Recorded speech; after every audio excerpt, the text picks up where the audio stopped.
なんかまだ気使って話してるうちは友達？キスしたり、ハグ、なんだろう、その付き合う前に一線を越えちゃったとしたら、もう絶対カップルにならないです。Hey guys and gals on Ask Japanese, it's your flashy fashion reporter Cathy Cat, and today we hit the streets of Tokyo and ask the Japanese boys here, friends, acquaintance, or lovers, where is the borderline for them? Are you getting friend-zoned or not? Let's find out and ask the Japanese boys in town and Ask Japanese. YouTuber のチーム見つけました。こんにちは。YouTube のチャンネルの名前は何ですか？アットマーカーっていう名前でやらせていただいてます。知らない人と友達のボーダーライン、っていうか知り合いと友達のボーダーラインはどこですか？なるほど。話すか話さないかじゃないですか。どういうことですか？初めて会った人は初めましてなんで他人。でもう一回会った時に知り合いになるみたいな。で3回会った時にはもう友達。友達。早い。僕ら友達までが早いですね。僕と彼はもう一人メンバーがいるんですけど、メンバーをつながってつながったんですよ。なんでもともとは知らない状態から一緒にメンバーになった段階で、その時はまだ他人じゃないです。他人とか知り合いみたいな、そこからもうやっぱ2回3回目ってやったらもう友達です。はい、リアルに10ヶ月ぐらいですね。まだ10ヶ月ぐらい。お互いにこいつめっちゃいいマブダチだねと思った瞬間は？僕たちがですか？そう。絶対に人の意見は尊重して否定はせずにちゃんと自分の意見を伝えてくれるっていうとこが好きです。嬉しいな。なんか否定から入る人っているじゃないですか。いやそれはみたいな。じゃなくて絶対その意見もそうだよねっていうとこから始まってくれるんで、なんか話しやすいっていうか。だから多分すぐ仲良くなれたのかなっていうのはあります。彼一つ年下なんですよ。4人中1人だけ下なんですけど、なんかしっかり先輩立ててくれるってとこもまあ基本的にタメ口でもう友達っていう感じでやってるんですけど、そういうところはそういうところでやってくれるんで。それこそ一つ年下なんですけど、僕本当に末っ子感満載で子供みたいなんですね、僕が。でもそれを結構受け入れてくれるというか優しく、怒ってくださる時もあるんですけど、なんか僕のことを気にして言ってくれるっていうのが僕的にはなんかお兄ちゃん感があって。はい。怒った瞬間はいつだったんですか？怒るというか注意ですかね。だらしない時とか。はい。叱られたエピソードを教えてください。よくご飯をこぼしたりするんですよ、僕が。本当に。例えばお菓子のゴミとかすごい散らかすんですけど、僕が。そこをちゃんと僕の知らない中で片付けてくれたりとかで、後からちゃんと言ってきてくれる感じがちゃんとしようって思いますね。本当だらしないですけど。その時にはコラーみたいな感じ、どんな感じですか？いやもう冷静に司って言うんですけど、僕司はもうそういうとこあるからなみたいな、遠回しにいい感じに言ってくれるというか。で本当になんか守ってもらってる感じですね。いや本当そうですね。まず友達がそれやったら許さないことは何ですか？単純なことですけど本当に、嘘だけはつかないでほしいです。なんか嘘つくぐらいならなんか弱み見せてきてなんか頼ってくれる方が、なんかそれでダメになっちゃうぐらいだったらダメになる前に、嘘つく前にちゃんと本音で話してほしいなっていう。それが友達ですよね。信用性ってやっぱ大事だと思うんで、その信用性失っちゃうとやっぱこれからね、友達って言ってもやっぱり疑って生きていかなきゃいけないんで、やっぱ嘘をつかれるとちょっとダメだなっていうふうに思います。ちょっと恋愛の方に行くと、友達といやもう恋人のボーダーラインはどこで変わるんですか？それはやっぱ恋愛マスターの彼から。恋愛マスター。僕結構友達から恋人になることがなくて、なので一番最初出会った時になんかどっかで多分そこで友達なのか今後恋人になるのかっていう分かれ道ができると思います、僕は。はい。その分かれ道のどうやって分かるんで分かるんですか？フィーリングです。もうフィーリングです。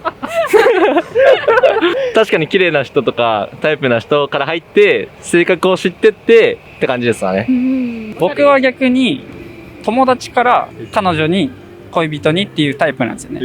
友達ってやっぱ遊ぶじゃないですか。で2人で遊んだりもするだろうしっていうので、多分どこかしらで多分気になるところが出てき始めたら、それが多分好きになる、その恋人のその友達じゃなくてそういう異性の目として見るポイントなのかなっていう。遊びに行く回数が多くなってきたらとかじゃないですか。遊びに行く回数が多くなってきてプラスアルファ気になる、気使わないとか、なんかまだ気使って話してるうちは友達。なんか日本人って多分無言になる時間って結構気にすると思うんですよ。ただそこをなんかあれじゃないですかね、無言になっても入れれるか入れれないかとか、一緒に気使って話を振るぐらいだったら多分気使っちゃってるんで、外国の方は多分それはないと思うんですけど、日本人って多分そこがあったりするのかな。なるべくその静かな瞬間を何か言葉でそうですね。埋め尽くす。そうですね。まあそこで気まずくなるとかならないとか。そうですね。結構フィーリングが大事ですね。そうですね。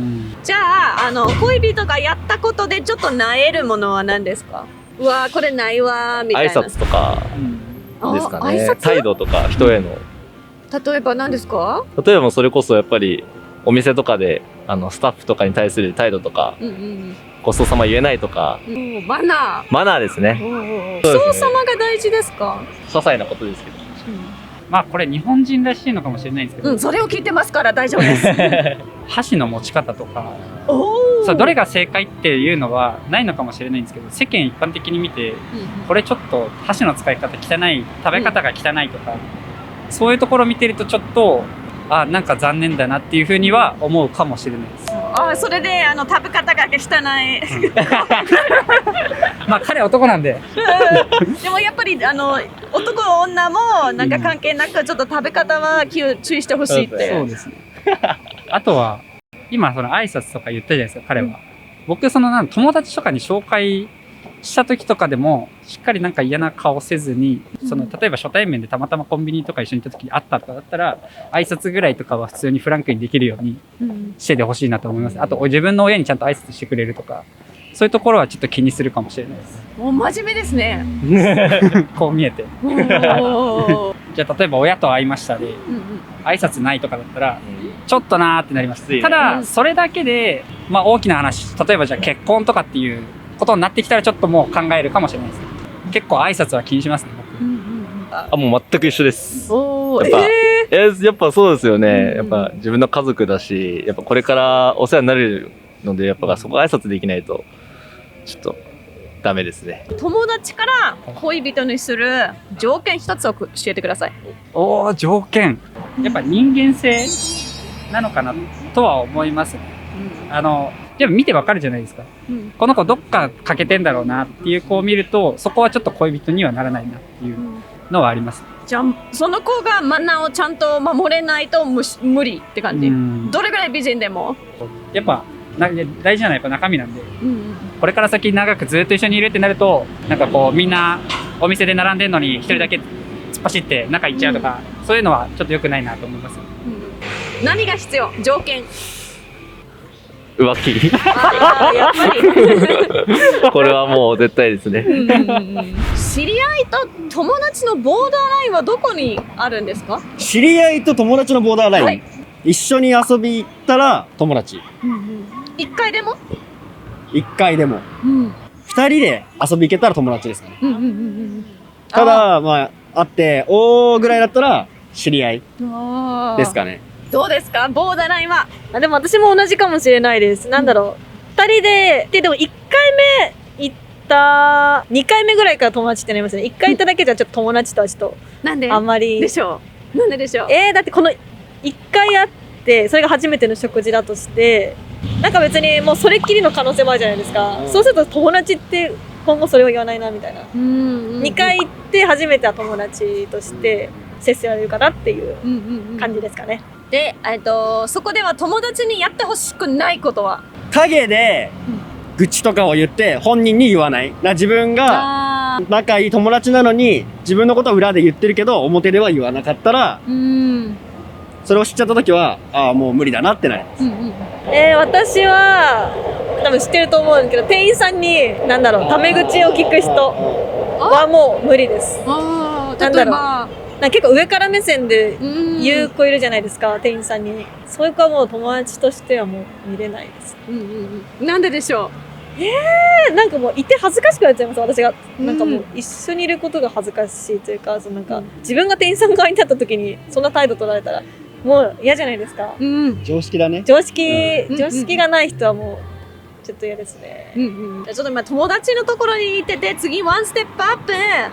友達と恋人のボーダーラインどこに引きますか？難しい。キスしたりハグとか一線を越えたらなんだろう、その付き合う前に一線を越えちゃったとしたら、もう絶対カップルにならないです。一線超えるってどういうことですか？まあ夜の営みとか、ちょっとワンナイトとかを付き合う前にしちゃったのであれば、多分それはもうカップルにはならないし、友達にも戻れない。友達にも戻れない。じゃあ友達から恋人になることはありますか？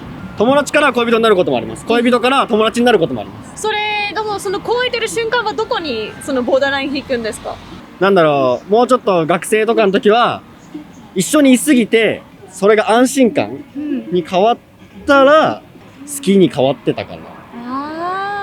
まあでもその時はラブとライクの違いも分かんないです。多分。ただ恋愛感情を生んじゃったらもう友達でいれないじゃないですか。告白します。ダメでした。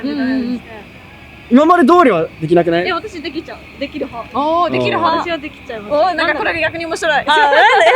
それなんだ告白されて断ったからといって仲が悪くなるわけでもないし、このまま普通に友達として全然遊びに行ったりとかできちゃうタイプです。私はできちゃいます。じゃあなんていうか友達としてこれやっていいけどなんか恋人はこれやるとかなんかそのボーダーラインまだ聞いてるんですけど、ハグとかキスとか手つなぐとかはどうなんですか？そこはね結構グレーゾーンと言いますか、なんだろうな、そこがこれをしたからなんか恋人になるとかそういうのは別に特にないのかな。なんだろう。ただなんかもし相手に、例えば彼女ができたっていうことを聞いてショックを受けたらそれはもうこういうっていうところに後からしてベルパターンじゃないですか。そういうの結構私なんだろう、それで私はこっちは好きなんだなとかそういう感じで思っちゃうんですけどね。遅いじゃないですか。遅いだからもう遅いんです。時すでに遅しなんです。タイミングですね。タイミングです。本当にタイミングです。残念。そうなんです。There seem to be two fractions here. Some people who directly go for the lover route, or some people who are first friends and then turn into lovers. And those people don't seem to actually understand what the other person is about. So there seems to be different ways to fall in love. What is it for you guys? Are you the type, you develop it from friendship, or more like, that's the person, I'm in love with them, needs to be that person? Let us know in the comments down below. Looking forward to reading it. We've done another video right here. You should definitely check that one out if you're interested in Japan and Japanese culture, and hit that subscribe button and tick the notification bell.